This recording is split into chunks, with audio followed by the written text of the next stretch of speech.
नमस्कार,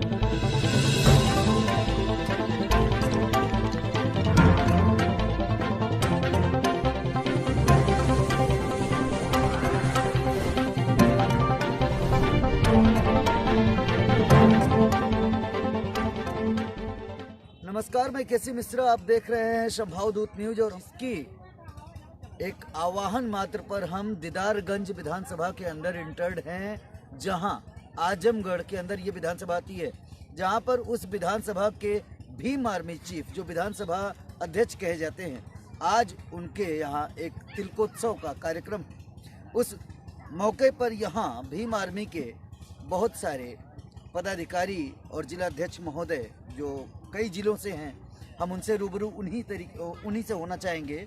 वो अपना परिचय स्वतः बताएंगे और उनसे कुछ सवाल ऐसे हैं जो हम लोगों के और शायद आप लोगों के भी मन में चल रहे होंगे।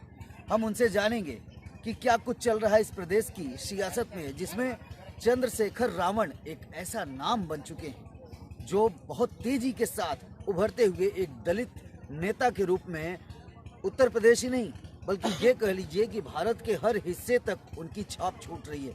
उनके विषय में और उनकी कुछ कार्य प्रणालियों पर हम जानेंगे, इन लोगों से करेंगे कुछ बात, कुछ तहकीकात। आइए, बने रहिए हमारे साथ। सर, आप अपना परिचय बताएं हमारे दर्शकों को। सर जी, मेरा नाम एसपी मानव है, जिलाध्यक्ष भीम आर्मी जौनपुर।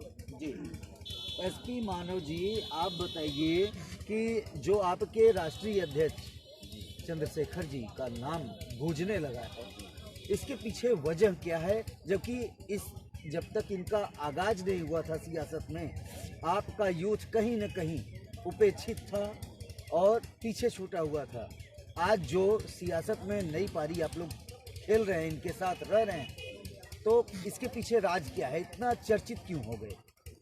देखिए, सबसे बड़ी चीज़ है कि जो ओबीसी एससी मुस्लिम जो बहुजन समाज है, इस बहुजन समाज के साथ हमेशा से सदियों से शोषण होता आ रहा था और थोड़ा सा बहुत चीज़ें बदली थी, लेकिन बहुत कुछ नहीं बदल पाया था, क्योंकि ऐसे चेहरे की ज़रूरत भी थी। और हमारा जो बहुजन समाज है, जो 85% समाज है, ये कहीं ना कहीं बहुत बुरी तरह से इनका शोषण हो रहा था। और आज माननीय एडवोकेट चंद्रशेखर आज़ाद उर्फ रावण जी द्वारा जो भीम आर्मी की स्थापना की गई है जी, इससे पूरे बहुजन समाज को, 85% समाज को मजबूती मिला है। निश्चित ही है कि आगे आने वाले समय में ये बहुजन समाज बड़ा परिवर्तन करेगा और ये संगठन एक साथ मिलकर के सबके हकों की लड़ाई लड़ता है। मंडल अध्यक्ष जी, बताएं कि क्या दलित समाज जो बहुजन समाज कहा जा रहा है, उस पर जुल्म ज्यादती का जो एक दौर चला करता था, उस पर लगाम लगा पाए हैं आप और आपकी भीम आर्मी? जी सर, भीम आर्मी 50% मान के चलिए कि लगाम हमने लगा चुके हैं। बाकी इस वर्तमान सरकार पर क्या कहना चाहेंगे? जो सूबे पर काबिज योगी सरकार है, उसकी कार्यप्रणाली पे दो शब्द। ये तो सर निकम्मी सरकार है। निकम्मी किस लिए निकम्मी है, जानना चाहेंगे? ये सर हर मामले में फेल है। पहले 85% पर जितने हमले किए जा रहे हैं जी, 15% के लोगों द्वारा, जी जी, इस मामले में तो सरकार एकदम फेल है। सर, हाथरस प्रकरण में जो बातें सामने आ रही हैं, उससे आप सहमत हैं? सहमत है। अभी जो ताजी बात सामने आई है कि हाथरस प्रकरण में वहाँ के एक वकील ने खुलासा करवाया है कि जिस युवती की बात सामने आई थी कि उसे मार दिया गया ठाकुर के लड़कों के द्वारा, वहाँ बताया जा रहा है कि उसके भाई और उसकी माँ के द्वारा ही उसकी नृशंस हत्या हुई। नहीं, गलत बात। ये गलत बात है। और आप लोगों के नेता भी वहाँ पर जाने वाले थे, जिन्हें बैन किया गया था, बाकायदा किसी तरह वो पहुँच पाए थे। अभी तक क्या उस परिवार की लड़ाई लड़ रहे हैं आप? लड़ रहे हैं हमारे जिलाध्यक्ष जौनपुर भीम आर्मी। हम आपसे आजमगढ़ सॉरी SK सिंघानिया, हम आपसे जानना चाहेंगे कि भीम आर्मी के चीफ का दौरा यहाँ पर निरंतर होता रहा है और वो लगातार यहाँ पे जो है अपनी लोकप्रियता बढ़ा भी रहे हैं, लेकिन पूर्वांचल में जो लोकप्रियता अभी बहुजन समाज पार्टी की मुखिया मायावती की है, उस पर अभी 20 नहीं पड़ पाए हैं। कारण? आपका सही सवाल है जी। कहीं आज जो समस्याएं चल रही हैं जी जी, हमारे बड़े भाई चंद्रशेखर आज़ाद जी जी बखूबी निभा रहे हैं।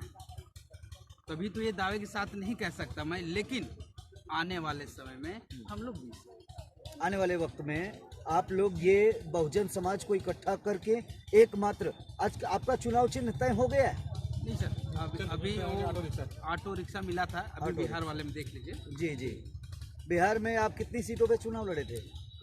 24 सीट पे चुनाव। सफलता कितने मिली?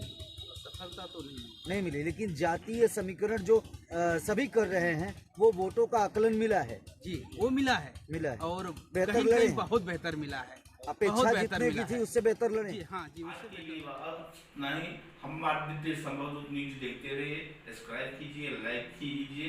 धन्यवाद।